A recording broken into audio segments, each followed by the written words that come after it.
ओम नमः शिवाय। हर हर महादेव। आप सभी को सोमवार व्रत की हार्दिक शुभकामनाएं। सोमवार व्रत भगवान शिव को समर्पित एक पवित्र व्रत है जो विशेष रूप से उनकी कृपा प्राप्त करने और जीवन में सुख समृद्धि लाने के लिए रखा जाता है। ये व्रत हर सोमवार को किया जाता है और इस व्रत का विशेष महत्व होता है। इस व्रत को करने से भगवान शिव प्रसन्न होते हैं और भक्तों की सभी मनोकामनाओं को पूर्ण करते हैं। अविवाहित कन्याओं के लिए ये व्रत विशेष लाभकारी माना जाता है। इसे करने से योग्य वर की प्राप्ति होती है और वैवाहिक जीवन सुखद होता है। जो महिलाएं संतान प्राप्ति की इच्छा रखती हैं, उनके लिए यह व्रत बहुत फलदायी होता है। इस व्रत से आर्थिक तंगी दूर होती है और कर्ज से भी मुक्ति मिलती है। भगवान शिव को भोलेनाथ कहा जाता है। उनकी भक्ति से जीवन में शांति, स्वास्थ्य और सकारात्मक ऊर्जा प्राप्त होती है। सोमवार व्रत करने से जन्म जन्मांतर के पाप नष्ट होते हैं और व्यक्ति को मोक्ष की प्राप्ति होती है। यदि जीवन में कोई संकट या बाधा आ रही हो तो सोमवार व्रत करने से सभी समस्याएं समाप्त हो जाती हैं। इस व्रत को करने के लिए प्रातः स्नान कर स्वच्छ वस्त्र धारण करें और व्रत का संकल्प लें। घर या शिव मंदिर में जाकर भगवान शिव का जल, दूध, दही, शहद, बेलपत्र और गंगा जल से अभिषेक करें। ओम नमः शिवाय मंत्र का जाप करें और शिव चालीसा का पाठ करें। दिन भर फलाहार करें और निराहार व्रत भी रखा जाता है। शाम के समय फिर से भगवान शिव की पूजा करें और सोमवार व्रत कथा को पढ़े अथवा सुने। शिव आरती करें और प्रसाद वितरण करें।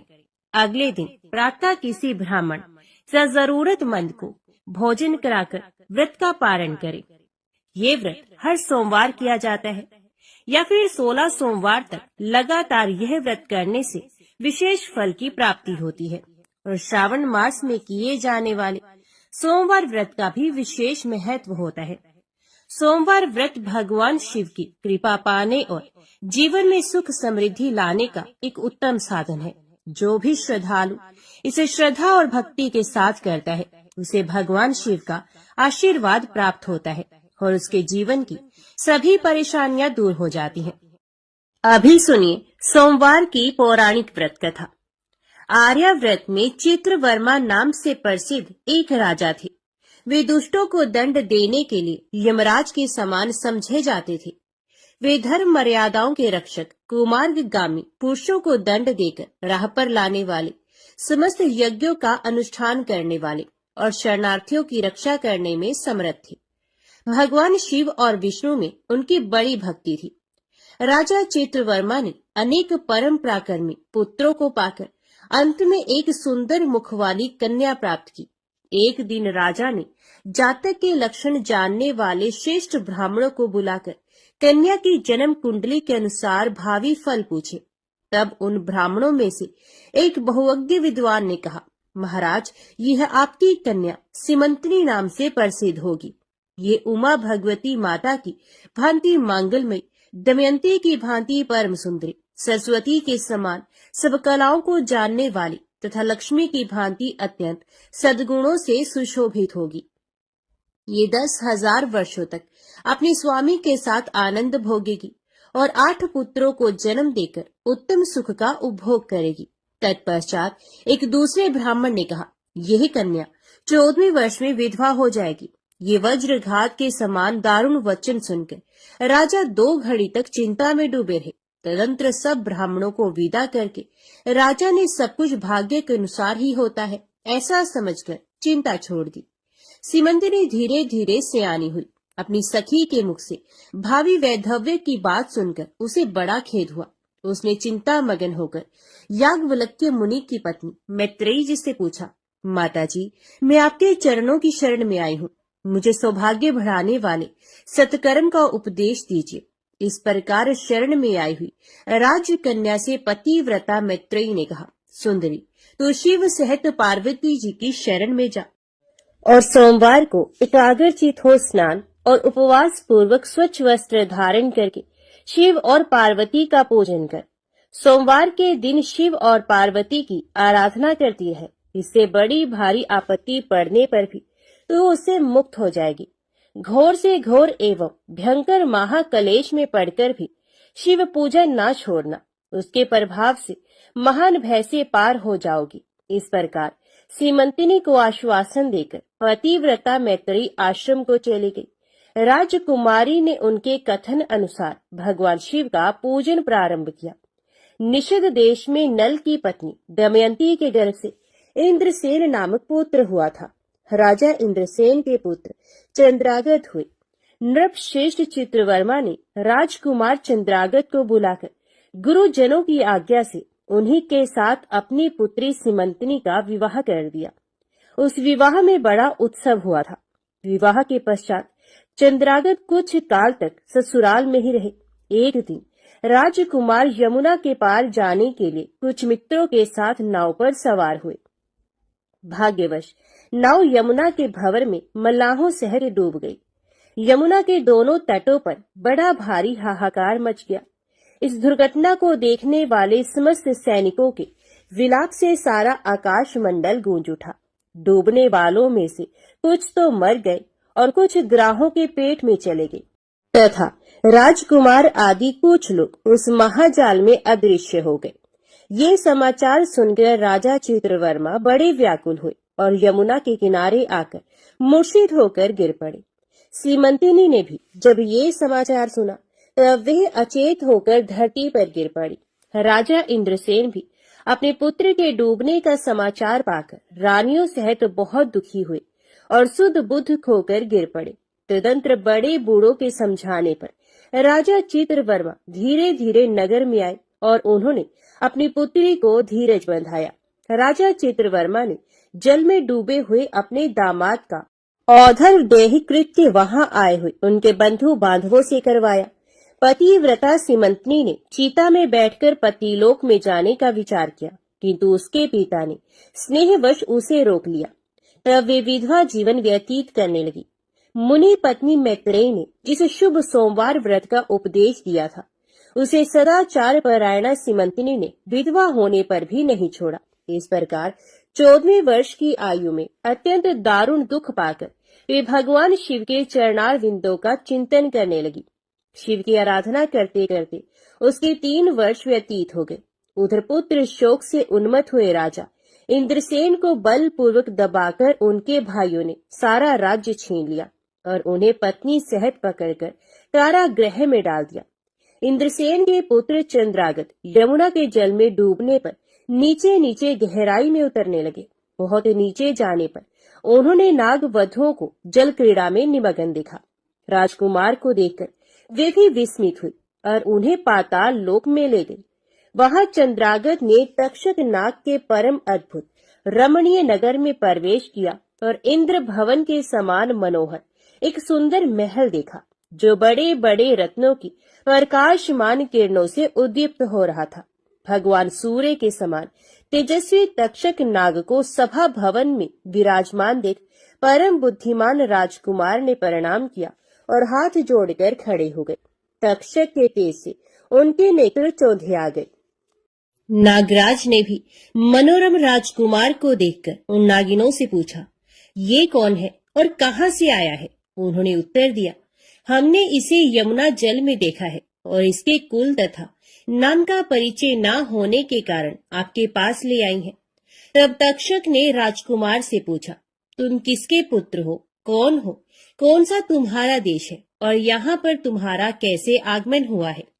राजपुत्र ने कहा, भूमंडल में निषद नाम से प्रसिद्ध एक देश है। उसके स्वामी राजा नल महायशस्वी हो गए हैं। वे पुण्य श्लोक माने जाते हैं। उनके पुत्र इंद्रसेन हुए और इंद्रसेन का पुत्र मैं हुआ। मेरा नाम चंद्रागत है। मैं अभी नूतन विवाह करके ससुराल में ही टिका था और यमुना जी के जल में विहार करता हुआ दैव की प्रेरणा से डूब गया। ये नाग पत्नियां मुझे आपके पास ले आई हैं। जन्मांतर के उपार्जित पुण्यों के प्रभाव से यहाँ मैंने आपके चरणार विंदों का दर्शन किया है। आज मैं धन्य हूँ। मेरे माता पिता कृतार्थ हो गए, क्योंकि आपने दया करके मेरी ओर देखा और मुझसे वार्तालाप किया है। इस प्रकार अत्यंत मनोहर उदारतापूर्ण वचन सुनकर तक्षक ने कहा, राजकुमार, तुम भय न करो, धैर्य रखो और बताओ, तुम संपूर्ण देवताओं में किसकी पूजा करते हो? राजकुमार ने कहा, जो संपूर्ण देवों में महादेव कहे जाते हैं, उन्हीं विश्वात्मा उमापति भगवान शिव की मैं पूजा करता हूँ, जो विधाता के भी विधाता, कारणों के भी कारण और तेजों में सर्वोत्कृष्ट तेज है। वे भगवान शिव मेरी परम गति है, जो अत्यंत निकट होकर भी पाप से दूषित चित्त वाले पुरुषों के लिए बहुत दूर है, तथा जिनके तेज की कोई सीमा नहीं, जो अग्नि, भूमि, वायु, जल और आकाश में भी स्थित है। वे विश्वात्मा भगवान सदाशिव हम सबके लिए परम पूजनीय है, जो संपूर्ण भूतों के साक्षी, सबकी आत्मा में स्थित रहने वाले परमेश्वर तथा निरंजन है। संपूर्ण संसार जिनकी इच्छा के अधीन है, मैं उन भगवान शिव की पूजा करता हूँ। ज्ञानी पुरुष जिन्हें एक आदि और पुराण पुरुष कहते हैं, गुणों के भेद से जिनमें भिन्नता की प्रतीति होती है, जिन्हें कोई तो क्षेत्रज्ञ, कोई तुरैय और कोई कूटस्थ कहते हैं, ये भगवान शिव मेरे परमाश्रय हैं, जो चैतन्यमय अचिंत्य तत्व है, जिनके तेज का कहीं अंत नहीं। श्रुति के नेति नेति वचनों से तदभिन्न समस्त वस्तुओं का बाध करके जिनके स्वरूप का निश्चय किया गया है, तथा आत्मज्ञानी पुरुषों के भी मन और वाणी की वृत्तियां जिनका स्पर्श नहीं कर पाती हैं, वे ही ये भगवान शिव मेरे परम पूजनीय हैं। जिनका प्रसाद पाकर साधु पुरुष अत्यंत उज्जवल इंद्रपद की भी अभिलाषा नहीं रखते, तथा कर्मों की अर्गला और काल चक्र को लांघकर निर्भय होकर विचरते हैं, वे भगवान शिव मेरी परम गति है। जिनकी स्मृति चांडाल की योनि में जन्म पाने वाले मनुष्यों के भी समस्त पाप रूपी रोगों का नाश करती है, तथा जिनका संपूर्ण रूप श्रुतियों के लिए भी ढूंढने योग्य है, उन्हीं भगवान शिव के उद्देश्य से मैं सदैव पूजा करता हूँ। देव नदी गंगा जिनके मस्तक पर स्थान पाकर सुशोभित होती है, भगवती जगदम्बिका जिनके अर्धांग में निवास करती है, तक्षक और वासुकी दोनों नागराज जिनके कानों के कुंडल हैं, वे चंद्रशेखर भगवान शिव मेरे परमाश्रय हैं।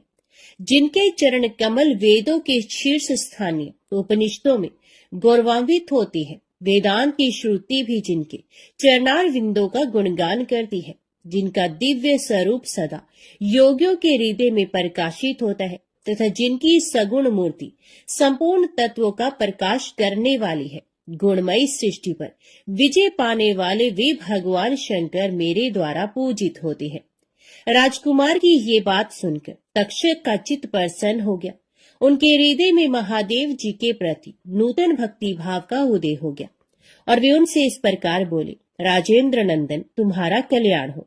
मैं तुम पर बहुत प्रसन्न हूँ, क्योंकि तुम बालक होकर भी सर्वोत्कृष्ट परात्पर शिव तत्व को जानते हो। देखो, ये रत्न में लोक है, ये मनोहर नेत्रों वाली युवतियां हैं, ये मनोवांछित कामना पूर्ण करने वाले कल्प वृक्ष है, तथा ये अमृत रूपी जल से भरी हुई बावलियां हैं। यहाँ मृत्यु का दारुण भय नहीं है, बुढ़ापा और रोग से यहाँ किसी को पीड़ा नहीं होती है। तुम इच्छा अनुसार यही रहो और यथा योग्य सुख भोगों का उपभोग करो। नागराज के ऐसा कहने पर राजकुमार हाथ जोड़कर बोले, नागराज, मैंने समय पर विवाह किया है। मेरी पत्नी उत्तम व्रत का पालन करने वाली और शिव पूजा परायणा है, और मैं अपने माता पिता का इकलौता पुत्र हूँ। वे सब लोग इस समय मुझे मरा हुआ मानकर महान शोक से घिर गए होंगे, अतः मुझे किसी प्रकार भी यहाँ अधिक समय तक नहीं ठहरना चाहिए। आप कृपा करके मुझे उसी मनुष्यलोक में पुनः पहुंचा दे। नागराज तक्षक ने कहा, राजकुमार, तुम जब जब मेरी याद करोगे तब तब तुम्हारे सामने प्रकट हो जाऊंगा। ऐसा कहकर उन्होंने राजकुमार को एक सुंदर अश्व भेंट किया, जो इच्छा के अनुसार चलने वाला था। अनेक प्रकार के द्वीपों, समुद्रों और लोकों में उसकी अप्रतिहत गति थी। इसके सिवा उन्हें रत्न में आभूषण, दिव्य वस्त्र एवं दिव्य अलंकार भेंट किए। उनकी सहायता के लिए सारी व्यवस्था करने के पश्चात तक्षक ने जाओ कहकर प्रेम पूर्वक उन्हें विदा किया। चंद्रांगद उस घोड़े पर सवार हो निकले और थोड़ी ही देर में यमुना के जल से बाहर आकर उस दिव्य अश्व पर चढ़े हुए नदी के रमणीय तट पर घूमने लगी। इसी समय पतिव्रता सिमंतनी अपनी सखियों से घिरी हुई वहां स्नान करने के लिए आई। उसने यमुना के तट पर मनुष्य रूपधारी नाग कुमार के साथ भ्रमण करते हुए राजकुमार चंद्रागत को देखा। दिव्य अश्व पर आरूढ़ हुए अपूर्व आकार वाले उन राजकुमार को देखकर वे उन्हीं की ओर दृष्टि लगाए खड़ी हो गई। उसे देखकर चंद्रागत ने भी मन ही मन विचार किया, जान पड़ता है इसे मैंने पहले कभी देखा है।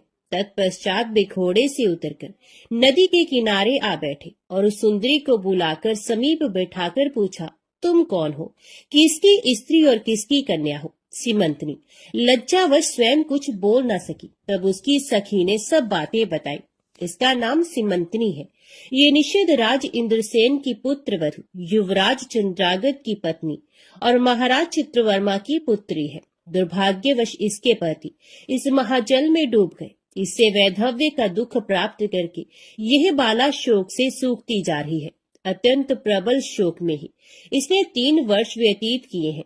आज सोमवार है, इसलिए यहाँ यमुना जी के स्नान करने के लिए आई है। इसके ससुर का राज्य भी शत्रु ने छीन लिया है, बलपूर्वक उस पर अधिकार जमा लिया है और वे महाराज अपनी पत्नी के साथ उनकी कैद में पड़े हैं। ये सब होने पर भी ये निर्मल अंतकरण वाली सदाचार परायणा राजकुमारी प्रति सोमवार को अत्यंत भक्ति भाव के साथ पार्वती सहित महादेव जी की पूजा करती है। उत्तम व्रत का पालन करने वाली सीमंतनी ने अपनी सखी के मुख से सब बातें कहलवाकर स्वयं भी राजकुमार से पूछा, आप कौन हैं? आपके पार्श्ववर्ती ये दोनों पुरुष कौन है? आपने मेरे वृत्तांत को एक स्नेही की भांति क्यों पूछा है? महाबाहो, मुझे ऐसा जान पड़ता है कि पहले मैंने आपको कहीं देखा है। आप मुझे स्वजन की भांति प्रतीत होते हैं। इतना कहकर राजकुमारी सीमंतनी नेत्रों से आंसू की धारा बहाती हुई बहुत देर तक फूट फूट कर रोती रही और मूर्छित होकर पृथ्वी पर गिर पड़ी। अपनी प्रियतमा के शोक का कारण सुनकर चंद्रागत भी शोक से व्याकुल हो 2 घड़ी तक चुपचाप बैठे रहे। तदंतर सीमंतनी उठकर राजकुमार की ओर बारंबार निहारने लगी। उसने पहले देखे हुए अंग चिन्हों, स्वर आदि लक्षणों, अवस्था के प्रमाण तथा रूप रंग आदि की परीक्षा करके ये निश्चय किया कि ये अवश्य ही मेरे पति हैं, क्योंकि मेरा हृदय प्रेम से अधीर होकर इन्हीं में अनुरक्त हुआ है। परंतु क्या मुझ अभागिनी को अपने मरे हुए पति का दर्शन हो सकता है? ये स्वप्न है या भ्रम? अथवा मुनि पत्नी मैत्रेयी ने जो मुझे ये कहा था कि तुम भारी से भारी विपत्ति में पड़ने पर भी इस व्रत का पालन करती रहना, उसी का तो ये फल नहीं है। एक श्रेष्ठ ब्राह्मण ने मेरा 10,000 वर्षों का सौभाग्य बतलाया था। उन ब्राह्मण देवता का ये वचन अवश्य सत्य होगा, ये ईश्वर के बिना कौन जान सकता है। इधर प्रतिदिन मुझे मंगल सूचक शुभ शगुन दिखाई देते हैं। पार्वती देवी के प्राणनाथ भगवान शिव के प्रसन्न होने पर देहधारियों के लिए कौन सी वस्तु दुर्लभ हो सकती है। इस प्रकार भांति भांति से विचार करके उसका संदेह दूर हुआ। तब लज्जा से उसने अपना मुख नीचे की ओर कर लिया। उस समय राजकुमार ने कहा, भद्रे, मैं तुम्हारे पति के शोक संतप्त माता पिता से ये समाचार बतलाने के लिए जा रहा हूँ। तुम्हारा कल्याण हो, तुम्हारे पति तुमसे शीघ्र ही मिलेंगे। यूं कहकर राजकुमार घोड़े पर सवार हुए और अपने दोनों सहायकों के साथ शीघ्र ही अपने राज्य में पहुंचे। वहां नागोद्यान के समीप स्थित होकर उन्होंने नागराज के पुत्र को राज सिंहासन पर अधिकार जमाए बैठे हुए बंधुओं के समीप भेजा। नागकुमार ने शीघ्र जाकर उन सब से कहा, तुम सब लोग महाराज इंद्रसेन को अविलंब कारागृह से मुक्त करो और सिंहासन छोड़कर हट जाओ।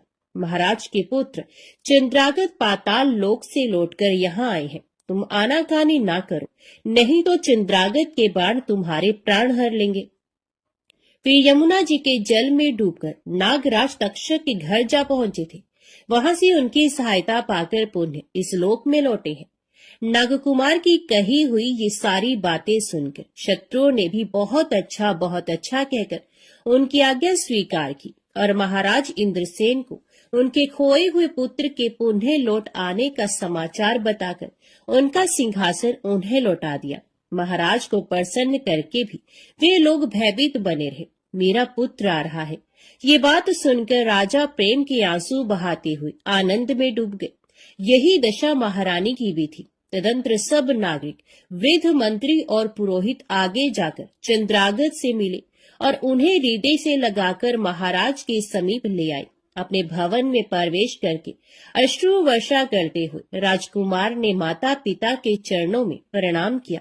चरणों में पड़े हुए पुत्र को उठाकर राजा ने अश्रु सिक्त हृदय से लगा लिया। फिर क्रमश सब माताओं को प्रणाम करके उनका आशीर्वाद लेकर राजकुमार पुरवासियों से मिले और उन्होंने सबको यथा योग्य सम्मान दिया। उन्होंने सबके साथ राजसभा में बैठकर अपना सब वृतांत पिता से निवेदन किया और नागराज तक्षक से मित्रता होने की भी बात बताई।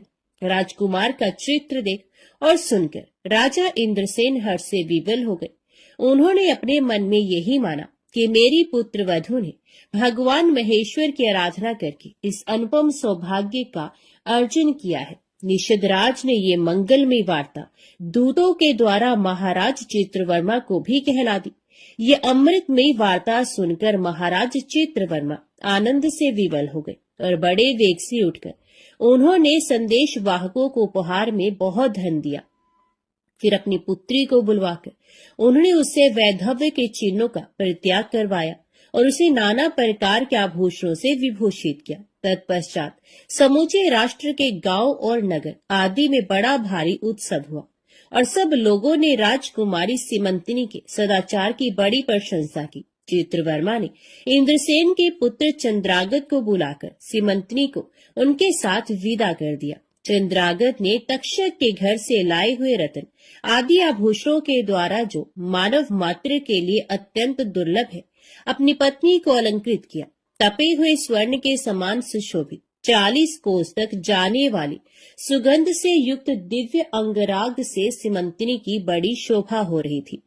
कमल के केसर के समान रंग वाले कल्प वृक्ष के पुष्पों से बनी हुई और कभी ना कुम्हलाने वाली माला भी सती सीमंतिनी की शोभा बढ़ा रही थी। इस प्रकार शुभ मुहूर्त में अपनी पत्नी को साथ लेकर श्वशुर की आज्ञा से चंद्रागत पुनः अपनी नगरी में आए। महाराज इंद्रसेन ने अपने पुत्र को राज सिंहासन पर बिठाकर तपस्या द्वारा भगवान शिव की आराधना करके योगी पुरुषों को उपलब्ध होने वाली उत्तम गति प्राप्त की।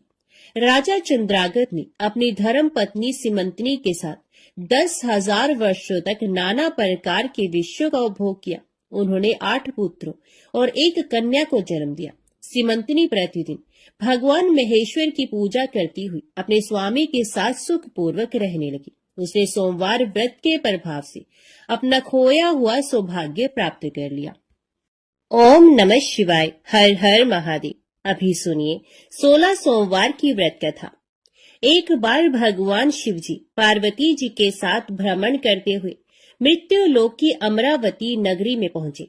उस नगर के राजा ने भगवान शिव का एक विशाल मंदिर बनवा रखा था।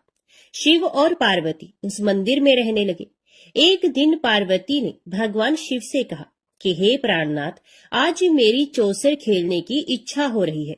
पार्वती की इच्छा जानकर शिव पार्वती के साथ चौसर खेलने बैठ गए। खेल प्रारंभ होते ही उस मंदिर का पुजारी वहां आ गया। माता पार्वती जी ने पुजारी जी से पूछा कि हे पुजारी जी, ये बताइए कि इस बाजी में किसकी जीत होगी। तो ब्राह्मण ने कहा कि महादेव जी की, परंतु चौसर में शिव जी की पराजय हुई और माता पार्वती जी की जीत हुई। तो ब्राह्मण को उन्होंने झूठ बोलने के अपराध में कोढ़ी होने का श्राप दिया। शिव और पार्वती उस मंदिर से कैलाश पर्वत पर लौट गए। पार्वती जी के श्राप के कारण पुजारी कोढ़ी हो गया। नगर के स्त्री पुरुष उस पुजारी की परछाई से भी दूर दूर रहने लगे। कुछ लोगों ने राजा से पुजारी के कोढ़ी हो जाने की शिकायत की, तो राजा ने किसी पाप के कारण पुजारी के कोढ़ी हो जाने का विचार कर उस मंदिर से निकलवा दिया। उसकी जगह दूसरे ब्राह्मण को पुजारी बना दिया गया। कोढ़ी पुजारी मंदिर के बाहर बैठकर भिक्षा मांगने लगा। कई दिनों के पश्चात स्वर्गलोक की कुछ अप्सराएं उस मंदिर में पधारी और उसे देखकर अप्सराओं ने कारण पूछा। पुजारी ने उन्हें भगवान शिव और पार्वती जी के चौसर खेलने और पार्वती जी के शाप देने की सारी कहानी कह सुनाई। तब अप्सराओं ने पुजारी से 16 सोमवार का विधिवत व्रत रखने को कहा। पुजारी द्वारा पूजन विधि पूछने पर अप्सराओं ने कहा, सोमवार के दिन सूर्य उदय से पहले उठकर स्नान आदि से निवृत्त होकर स्वच्छ वस्त्र पहनकर आधा सेर गेहूं का आटा लेकर उसके 3 अंग बनाना, फिर घी का दीपक जलाकर गुड़ नैवेद्य बेलपत्र चंदन अक्षत फूल जनेऊ का जोड़ा लेकर प्रदोष काल में भगवान शिव की पूजा अर्चना करना। पूजा के बाद 3 अंगों में एक अंग भगवान शिव को अर्पण करके एक आप ग्रहण करना। शेष 2 अंगों को भगवान का प्रसाद मानकर वहां उपस्थित स्त्री पुरुषों और बच्चों को बांट देना। इस तरह व्रत करते हुए जब 16 सोमवार बीत जाए तो 17वें सोमवार को 1 पाव आटे की बाटी बनाकर उसमें घी और गुड़ मिलाकर चूरमा बनाना, फिर भगवान शिव को भोग लगाकर वहां उपस्थित स्त्री पुरुष और बच्चों को प्रसाद बांट देना। इस तरह 16 सोमवार व्रत करने और व्रत कथा को सुनने से भगवान शिव तुम्हारे कोढ़ को नष्ट करके तुम्हारी सभी मनोकामनाएं पूरी कर देंगे। इतना कहकर अप्सराएं स्वर्गलोक को चली गई। पुजारी ने अप्सराओं के कथन अनुसार 16 सोमवार का विधिवत व्रत किया। फलस्वरूप भगवान शिव की अनुकंपा से उसका कोढ़ नष्ट हो गया। राजा ने उसे फिर मंदिर का पुजारी बना दिया और वह मंदिर में भगवान शिव की पूजा करता आनंद से जीवन व्यतीत करने लगा। कुछ दिनों के बाद पुनः पृथ्वी का भ्रमण करते हुए भगवान शिव और पार्वती उस मंदिर में पधारे। स्वस्थ पुजारी को देखकर पार्वती ने आश्चर्य से उसके रोग मुक्त होने का कारण पूछा तो पुजारी ने उन्हें 16 सोमवार व्रत करने की सारी कथा कह सुनाई। पार्वती जी भी व्रत की बात सुनकर बहुत प्रसन्न हुई और उन्होंने पुजारी से उसकी विधि पूछकर स्वयं 16 सोमवार का व्रत प्रारंभ किया। पार्वती जी उन दिनों अपने पुत्र कार्तिकेय के नाराज होकर दूर चले जाने से बहुत चिंतित रहती थी। वे कार्तिकेय को लौटा लाने के अनेक उपाय कर चुकी थी, लेकिन कार्तिकेय लौटकर उनके पास नहीं आ रहे थे। 16 सोमवार का व्रत करते हुए पार्वती ने भगवान शिव से कार्तिकेय के लौटने की मनोकामना की। व्रत समापन के तीसरे दिन सचमुच कार्तिकेय वापस लौट आए। कार्तिकेय ने अपने हृदय परिवर्तन के संबंध में पार्वती जी से पूछा, हे माता, आपने ऐसा कौन सा उपाय किया था जिससे मेरा क्रोध नष्ट हो गया और मैं वापस लौट आया? तब पार्वती जी ने कार्तिकेय को 16 सोमवार के व्रत की कथा कह सुनाई। कार्तिकेय अपने एक ब्राह्मण मित्र ब्रह्मदत्त के परदेश चले जाने से बहुत दुखी थे। उसको वापस लौटाने के लिए कार्तिकेय ने 16 सोमवार का व्रत करते हुए ब्रह्मदत्त के वापस लौट आने की कामना प्रकट की। व्रत के समापन के कुछ दिनों के बाद मित्र लौट आया। ब्राह्मण ने कार्तिकेय से कहा, प्रिय मित्र, तुमने ऐसा कौन सा उपाय किया जिससे परदेश में मेरे विचार एकदम परिवर्तित हो गए और मैं तुम्हारा स्मरण करते हुए लौट आया। कार्तिकेय ने अपने मित्र को भी 16 सोमवार के व्रत की कथा विधि सुनाई। ब्राह्मण मित्र व्रत के बारे में सुनकर बहुत खुश हुआ और उसने भी व्रत किया। 16 सोमवार व्रत का समापन करने के बाद ब्रह्मदत्त विदेश यात्रा पर निकला। वह नगर के राजा हर्षवर्धन की बेटी राजकुमारी गुंजन का स्वयंवर हो रहा था। वहां के राजा ने प्रतिज्ञा की थी कि एक हथिनी यह माला जिसके गले में डालेगी वे अपनी पुत्री का विवाह उसी से करेगा। ब्राह्मण भी उत्सुकतावश महल में चला गया। वहां कई राज्यों के राजकुमार बैठे थे। तभी एक सजी धजी हथिनी सूंड में जयमाला लिए वहां आई।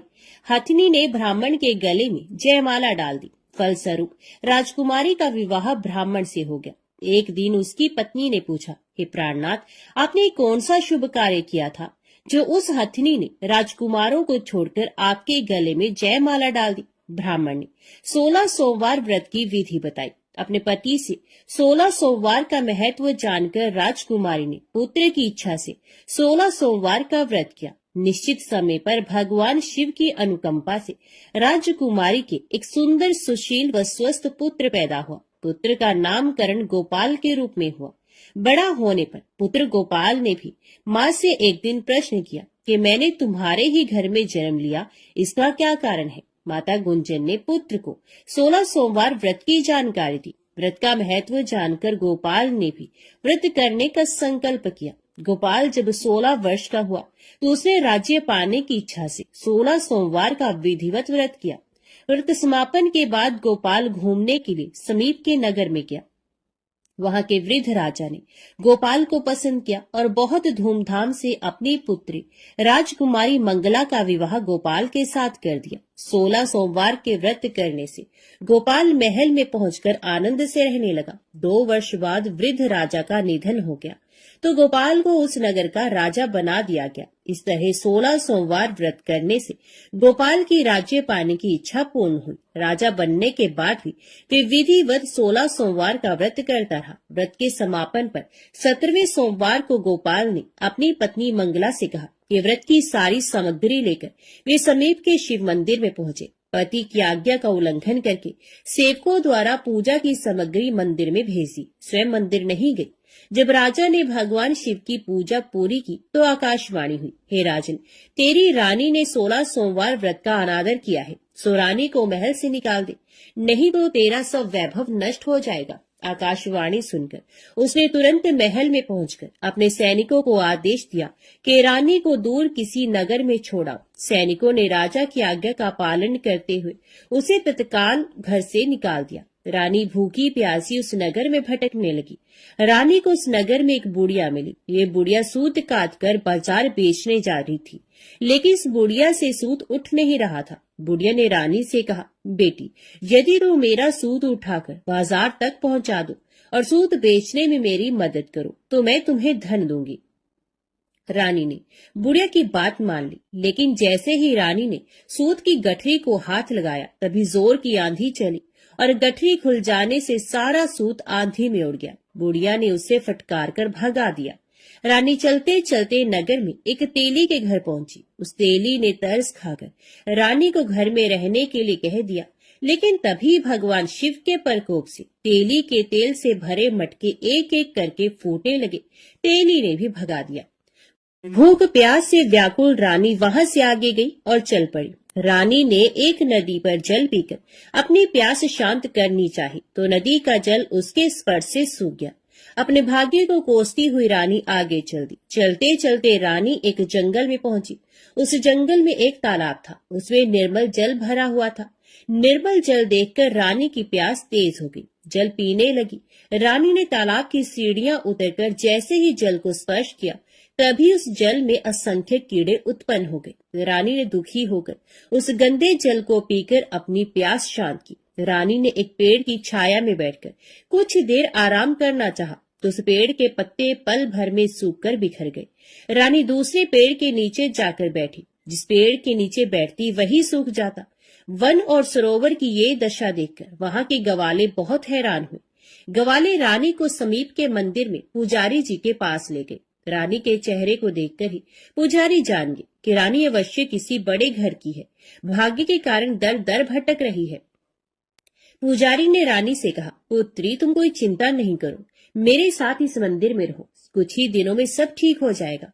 पुजारी की बातों से रानी को बहुत सांत्वना मिली। रानी उस मंदिर में रहने लगी। रानी भोजन बनाती तो सब्जी जल जाती, आटे में कीड़े पड़ जाते, जल से बदबू आने लगती। पुजारी भी रानी के दुर्भाग्य से बहुत चिंतित होते हुए बोली, हे पुत्री, अवश्य ही तुझसे कोई अनुचित काम हुआ है जिसके कारण देवता तुझसे नाराज है और उनकी नाराजगी के कारण ही तुम्हारी ये दशा हुई है। पुजारी की बात सुनकर रानी ने अपने पति के आदेश पर मंदिर में ना जाकर शिव की पूजा नहीं करने की सारी कथा कह सुनाई। तो पुजारी ने कहा, अब तुम कोई चिंता मत करो, कल सोमवार है और कल से तुम 16 सोमवार के व्रत करना शुरू कर दो। भगवान शिव अवश्य तुम्हारे दोषों को क्षमा कर देंगे। पुजारी की बात मानकर रानी ने 16 सोमवार के व्रत प्रारंभ कर दिए। रानी सोमवार का व्रत करके शिव की विधिवत पूजा अर्चना की और व्रत कथा सुनने लगी। जब रानी ने 17वें सोमवार को विधिवत व्रत का समापन किया तो उधर उसके पति राजा के मन में रानी की याद आई। राजा ने तुरंत अपने सैनिकों को रानी को ढूंढकर लाने के लिए भेजा। रानी को ढूंढते हुए सैनिक मंदिर में पहुंचे और रानी से लौटकर चलने के लिए कहा। पुजारी ने सैनिकों से मना कर दिया और सैनिक निराश होकर लौट गए। उन्होंने लौटकर राजा को सारी बात बताई। राजा स्वयं उस मंदिर में पुजारी के पास पहुंचे और रानी को महल से निकाल देने के कारण पुजारी जी से क्षमा मांगी। पुजारी जी ने राजा से कहा, ये सब भगवान शिव के प्रकोप के कारण हुआ है। इतना कहकर रानी को विदा किया। राजा के साथ रानी महल में पहुंची। महल में बहुत खुशियां मनाई गई। पूरे नगर को सजाया गया। राजा ने ब्राह्मणों को अन्न, वस्त्र और धन का दान किया। नगर में निर्धनों को वस्त्र बांटे गए। रानी 16 सोमवार का व्रत करते हुए महल में आनंद पूर्वक रहने लगी। भगवान शिव की अनुकंपा से उसके जीवन में सुख ही सुख भर गए। 16 सोमवार के व्रत करने और कथा सुनने से मनुष्य की सभी मनोकामनाएं पूर्ण होती हैं और जीवन में किसी तरह की कमी नहीं होती है। स्त्री पुरुष आनंद पूर्वक जीवन यापन करते हुए मोक्ष को प्राप्त होती है। ओम नमः शिवाय। हर हर महादेव। अभी सुनिए शिव चालीसा पाठ। श्री गणेश गिरजा सुवन, मंगल मूल सुजान, कहत अयोध्या दास तुम, देहु अभय वरदान। जय गिरजापति दीन दयाला, सदा करत संतन प्रतिपाला। भाल चंद्रमा सोहत नीके, कानन कुंडल नाग फनीके। अंग गौर शिरगंग बहाय, मुंड माल तन छार लगाए। वस्त्र खाल बागंबर सोहे, छवि को देख नाग मुनि मोहे। मैना मातु की होए दुलारी, बाम अंग सोहत शव न्यारी। कर त्रिशूल सोहत शव भारी, करत सदा शत्रुन शयकारी। नंदी गणेश सोहे तहि कैसे, सागर मध्य कमल है जैसे। कार्तिक श्याम और गणराव, या छवि को कह जात न गाओ। देवन जभी जाए पुकारा, तभी दुख प्रभु आप निवारा। किया उपद्रव तारक भारी, देवन सब मिल तुम्हें जुहारी। तुरत षडानन आप पठायो, लव निमेष में मार गिरायो। आप जलंधर असुर संहारा, सुयश तुम्हार विदित संसारा। त्रिपुरा सुरसन युद्ध मचाई, सबही कृपा कर लीन बचाई। किया तपही भागीरथ भारी, पूर्व प्रतिज्ञा तसु पुरारी। दानिन मह तुम सम को नाही, सेवक स्तुति करत सदाहि। वेद नाम महिमा तव गाय, अकथ अनाद भेद नहीं पाए। प्रगट उधत मंथन तेज ज्वाला, जरे सुरासुर भय विहाला। किन्हीं दया तहि करी सहाय, नीलकंठ तब नाम कहाय।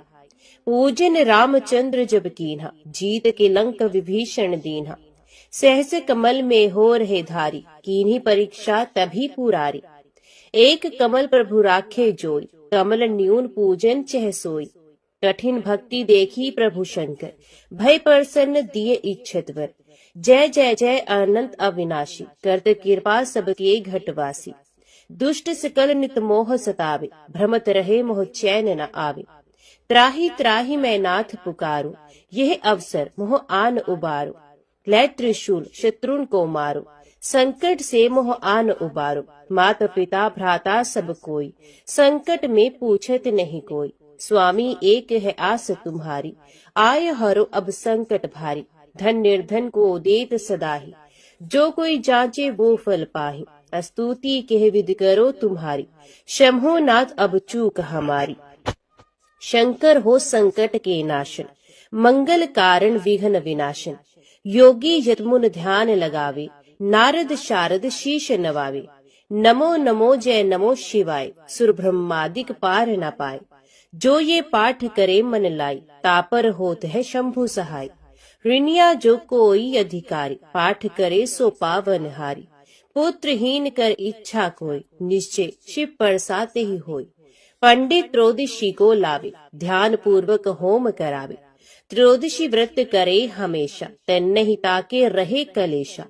धूप दीप नैवेद्य चढ़ावे, शंकर सम्मुख पाठ सुनावे। जन्म जन्म के पाप नसावे, अंतवास शिवपुर में जावे। कहे अयोध्या आस तुम्हारी, जान सकल दुख हरी हमारी। नित्य नेम कर प्रात ही, पाठ करो चालीसा। तुम मेरी मनोकामना, पूर्ण करो जगदीश।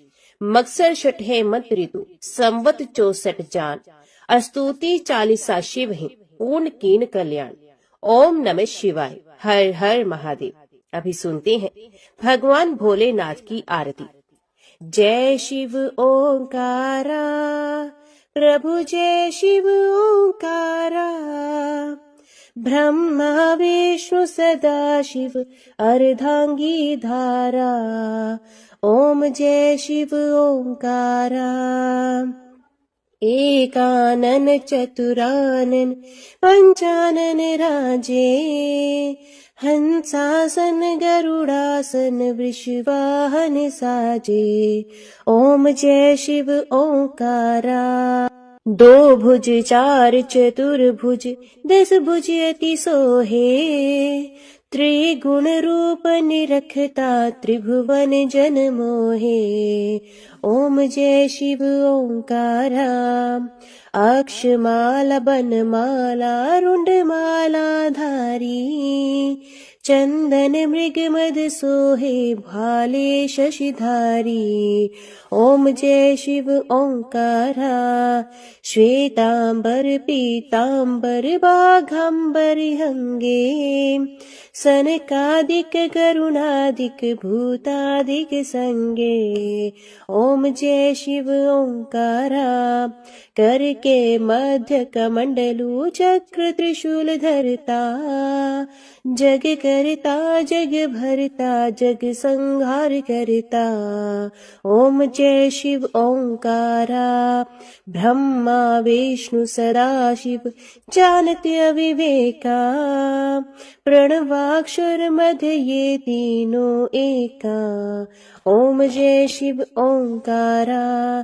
काशी में विश्वनाथ विराजत नंदी ब्रह्मचारी, नित उठ भोग लगावत महिमा अति भारी।